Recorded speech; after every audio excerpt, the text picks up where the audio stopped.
Okay, so I'm sitting here, and as a person who actually works with young people and, have encountered this, young people who are experiencing addiction, my immediate question is, what do you do? Because when you start to talk about what addiction is, now you're talking about neurochemistry, you're talking about the brain. So it's even something that they can't control. So for youth ministers that really, really want to be a social support, a support for them, what is the response? What do they do? Well, I think the response is certainly a caring response, a loving response. Is a response, first of all, whether the youth minister tells himself or herself, look, I am not going to impose my care, but I'm not going to hold it back. So you show you're not holding it back by sharing your knowledge base, sharing what you know about the situation, sharing what impressions you've had, and then offering some resources, offering some networks, offering some possible helps. But also framing it in a way where, look, this is about our relationship, me and you, and the youth group. We want to really make sure that the youth group isn't negatively affected. We want to make sure that you are helped in some way, because because we're in relationship, if you're helped, we're all helped. That's which is, I think, the goal of youth ministry, right? To really help us all help each other, increase the strength of our relationships. Sure.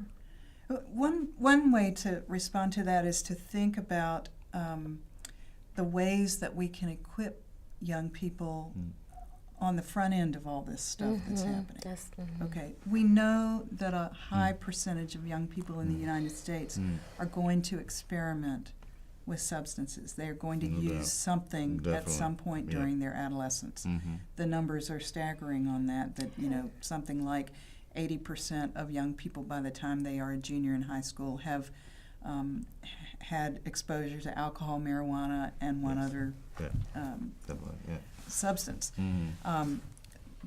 But in the midst of that, sometimes the difference between substance use and substance abuse or on to addiction might be that young people learn some other skills and capacities for dealing with whatever might motivate them. Right. For instance, if a young person is using a substance to medicate away difficulties and stress, and we teach them mindfulness practices in the Christian faith, we often talk about those in terms of meditation or centering prayer or stillness forms of prayer, where we help people be at home in their own skin, where we help them learn some self-soothing, self-calming things that they can do when they are stressed so that they don't have to use something else.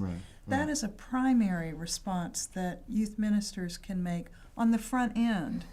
And it's never too late, even if somebody's already engaged in substance abuse, to continue to equip them with the capacities and encourage them,